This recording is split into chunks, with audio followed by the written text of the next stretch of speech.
देशवासियों नमस्कार। जो आज मीडिया पर्सन हमारे साथ आज जुड़े हैं इस प्रेस कॉन्फ्रेंस में, आप सभी का स्वागत। देखिए, आज एक बिहार की जनता ने जनादेश दिया है। अभी तो खैर रुझान चल रहे हैं, रिजल्ट आने में कहा जा रहा है कि थोड़ी देरी होगी, लेकिन जो अभी फिलहाल जो स्थिति है, जो रिजल्ट है वो महागठबंधन को 113, एनडीए को 123 और सबसे बड़ी पार्टी आरजेडी जो हमारा अलाइज है महागठबंधन का, आरजेडी बनी है 75 सीट्स के साथ। देखिए, इन रिजल्ट से आज चार चीजें साफ होती है। पहले तो हम जनता का ये जनादेश है, इसका अपमान नहीं करना चाहते।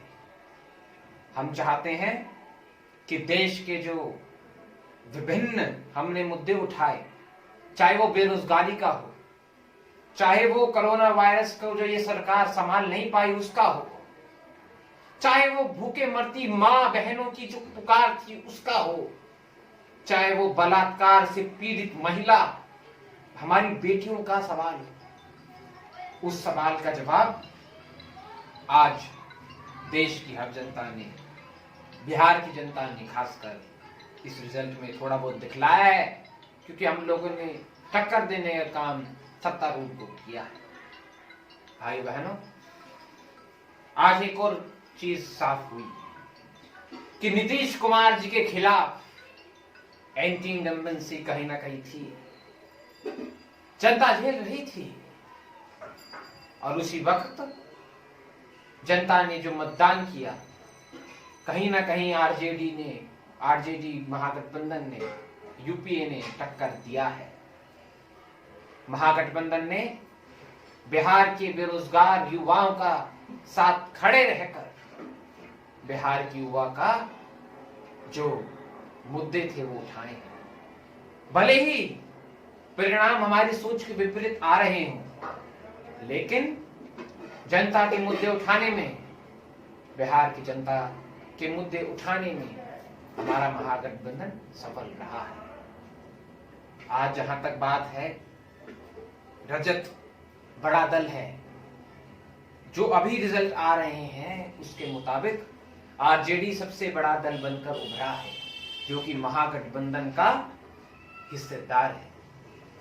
इससे साफ प्रतीत होता है कि भारतीय जनता पार्टी और जदयू का उनका गठबंधन ही नहीं ठगबंधन विफल कहीं ना कहीं अपने उसमें रहा है। बेशक से उनको अभी मेजोरिटी मिलती दिख रही है।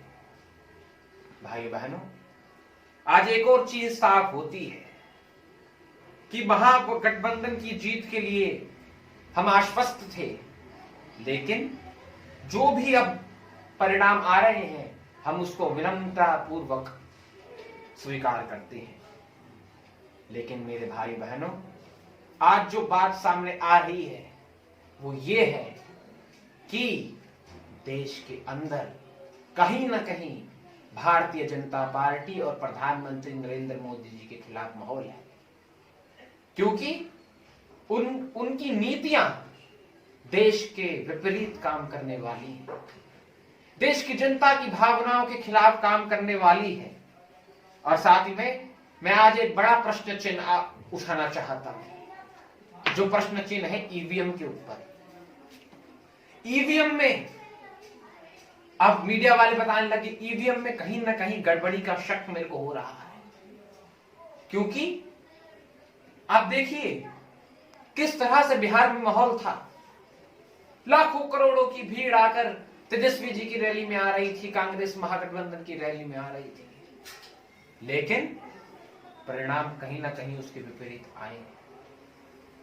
ईवीएम के ऊपर जो सवाल है, सबसे पहले मैं कहना चाहता हूं वो भाजपा ने ही उठाए थे। जब मनमोहन सिंह जी की सरकार थी उस वक्त सबसे पहले जो सवाल ईवीएम के ऊपर उठाए थे वो भाजपा ने उठाए थे।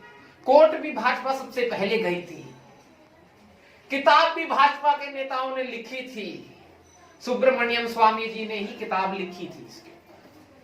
भाई बहनों, आज एक और बात इसके मैं ऐड करना चाहता हूं कि जो देश हमारी ईवीएम बनाता है, जापान, वो भी ईवीएम का इस्तेमाल नहीं करता, वो भी बैलेट पेपर का इस्तेमाल करता है।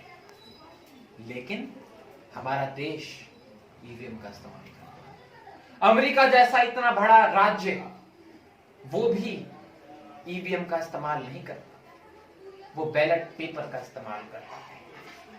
आज कहीं ना कहीं जनमानस के अंदर एक भावना है कि बैलेट पेपर से चुनाव होने चाहिए। कहीं ना कहीं जनता को शक है कि भारतीय जनता पार्टी देश की जो आवाज है, ऐसा आवाज को छुपाने का काम ईवीएम के माध्यम से कर रही है। हमें यह शक है, मैं इसको पूर्णतः अपनी बात को ठोस तरीके से नहीं, मैं इसको शक के आधार पर कह रहा हूं। आज एक और बात मैं साफ करने आया हूं इस प्रेस कॉन्फ्रेंस के माध्यम से कि ओवैसी और बहुजन समाज पार्टी मायावती जी भारतीय जनता पार्टी की बी टीम बनकर उभरे हैं। ओवैसी जी, आप अपने आप को सेकुलर कहते हो, हमारे मुस्लिम भाइयों बहनों के बड़े मसैया बनते हो। आज मैं आपसे कहना चाहता हूं, आपने 11 सीटों का नुकसान करने का काम किया है। भारतीय जनता पार्टी को फायदा पहुंचाने का आपने कहीं ना कहीं इसमें काम किया है। 5 सीटें उन्होंने खुद जीती हैं। हम ये शुरू से कह रहे हैं कि ओवैसी जी और उनकी पार्टी AIMIM और मायावती जी बहुजन समाज पार्टी, ये दोनों भाजपा के एजेंट हैं। इनको भाजपा से मोटा पैसा मिलता है और ये उससे ही अपना प्रचार विचार करते हैं।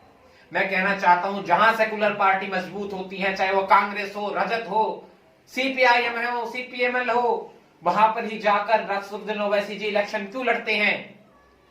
अब तो वो उत्तर प्रदेश और वेस्ट बंगाल के लिए भी भाइयों बहनों पैसे खाकर बैठ गए होंगे।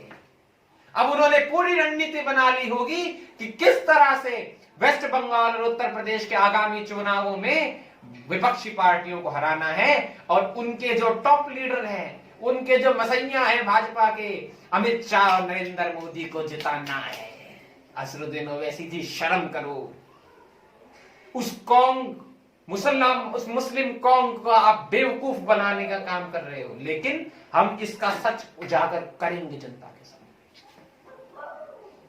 रिजल्ट अब चाहे कुछ भी आए, रिजल्ट के ऊपर बात है, रिजल्ट चाहे कुछ भी आए, लेकिन हाँ, ये बात सच है कि विपक्षी पार्टियों को अब थोड़ी मध्यस्थता और बातचीत करने की जरूरत है, क्योंकि उनको इस रिजल्ट के बारे में सोचने की जरूरत है कि ऐसा क्यों हुआ कि देश के हमें बिहार के इलेक्शन में थोड़ी बहुत सीटों की कमी हुई, लेकिन हमने ये चुनाव मजबूती से लड़ा, हमें गर्व है। और आज मैं एक और चीज साफ करना चाहता हूं, वो ये है कि चाहे भारतीय जनता पार्टी जीत रही हो, लेकिन हम जनता की आवाज उठाते रहेंगे। और चाहे अब आगे आने वाला मुख्यमंत्री हमारा हो या भाजपा का हो, अभी तो क्लियर नहीं है, लेकिन मैं पहले से ही बधाई दे देता हूं, क्योंकि दोबारा ये प्रेस कॉन्फ्रेंस मेरे को नहीं करनी पड़ेगी। तो इसलिए हमें थोड़ा बहुत सोच विचार करने की जरूरत है, इसके ऊपर सोचने की जरूरत है कि रिजल्ट हमारे मुताबिक क्यों नहीं आए। लेकिन आरजेडी अभी भी सबसे पहला दल बनकर उभरा है और सभी हमारे नेताओं का धन्यवाद जो इलेक्शन में इतनी मेहनत की उन्होंने बिहार के। और मैं अपनी बातों पे कायम हूं और आप सबसे धन्यवाद बिहार की जनता का, आपने इतना बढ़िया साथ दिया। और आप सबका भी मीडिया कर्मियों धन्यवाद, आप मेरे साथ जुड़े। नमस्कार।